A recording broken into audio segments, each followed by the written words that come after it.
அடுத்து பாருங்கள் question number 8. இந்த D200 cubic lattice D value வந்து அவங்களே கொடுத்துட்டாங்க 4.1 ஆம்ஸ்ட்ராங் யூனிட்னு. What is the unit cell parameter a கேட்குறாங்க. நமக்கு என்ன formula D = A/√h²k²L². D value 4.1 நம்ம போட்டுக்கிறோம். ஏ வந்து கண்டுபிடிக்கணும். டிவைடட் பை இந்த h² தான் என்னது 2², k² வந்து 0², L² 0², அதனால் அதை விட்டுட்டு சும்மா √2² மட்டும் போட்டிருக்கேன். அப்போ வந்து நம்மளுக்கு என்ன ஆன்சர் வரும், A/2 வரும்.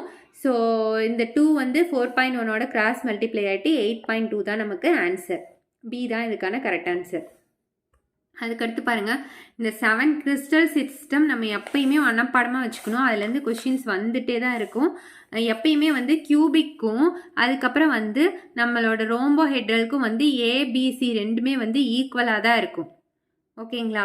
இது வந்து பாருங்கள், நான் எழுதியிருக்கிற நோட்ஸில் நீங்கள் இதை வந்து ஸ்க்ரீன்ஷாட் எடுத்து வச்சுக்கோங்க. இதான் 7 கிறிஸ்டல் சிஸ்டத்துக்கு வந்து நான் எழுதியிருக்கிறது.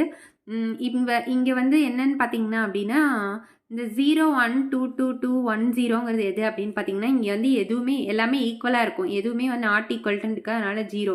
இங்கே 1 நாட் ஈக்குவல், அதனால் 1. இங்கே ரெண்டுமே நாட் ஈக்குவல், இது மூணுலேயுமே. அடுத்து 1 நாட் ஈக்குவல், இன்னொன்று வந்து எதுவுமே நாட் ஈக்குவல் கிடையாது, அதனால 0. அதை பேஸ் பண்ணி இதெல்லாம் எழுதியிருக்கேன். இதெல்லாம் வந்து நம்ம நோட் பண்ணி வச்சுக்கலாம். நான் இப்போ என்ன சொன்னேன், ரோம்போஹெட்ரலும் கியூபிக்கும் எல்லாமே ஈக்குவலாக வரும். அதுக்கப்புறம் வந்து ட்ரைக்ளினிக் பார்த்தீங்கன்னா எல்லாமே நாட் ஈக்குவல்ட்டு, இதெல்லாம் நம்ம வந்து ஞாபகம் வச்சுக்கலாம்.